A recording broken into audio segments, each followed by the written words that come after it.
It started at the Gates Foundation with a pressing situation. What do we do with all the waste? The current sanitation situation around the world is less than sustainable, nor is it safe. As Fox 13's Nikki Torres shows us, researchers are finding ways for waste to be less wasteful.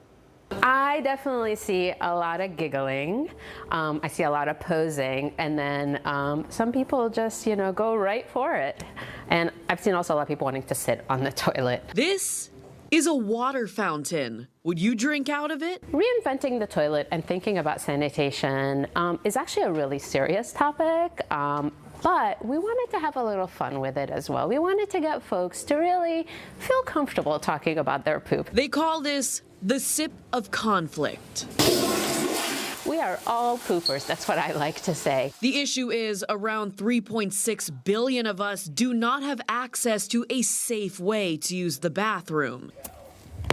Sanitation is really at the heart of so many interconnected global challenges. And wastewater is a first world problem. Researchers with the Gates Foundation say the current sanitation infrastructure desperately needs help. Legend has it, an English plumber played a part in creating what we know today as the typical toilet. His name, Thomas Crapper. While these designs were groundbreaking in the late 1800s, the blueprint is not quite aging well. Hazardous sanitation kills more than 800,000 people every year. Right here are 77 gallons of water.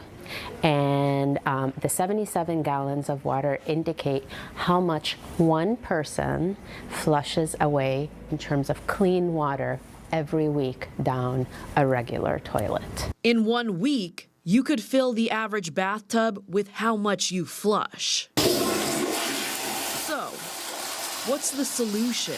That breakthrough is sitting at the Discovery Center right now. If you look inside, the inside is a little different, and that's because they actually designed it in such a way where your pee goes somewhere else than your poo when you're using this. Notice, no sewer pipe and no water lines. It takes all the liquids slowly throughout the process and then runs them through a filtration system so that they get cleaned and able to be reused and recycled safely. There's a little scraper. The solids go through a process where they kind of spin it through sort of a centrifuge, and then they squeeze some of the water out. After about a day, your number one and number two turn into this. And you're left with fecal cakes. What you do with the cakes, that's up to you.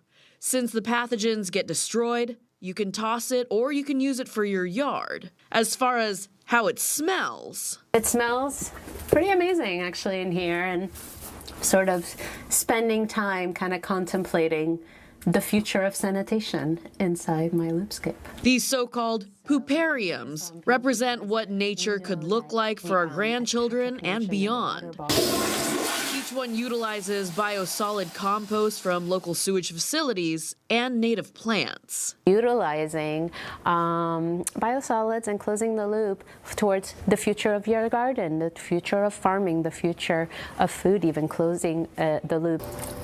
Back to the original question. Would you drink out of this fountain? Nikki Torres, Fox 13 News.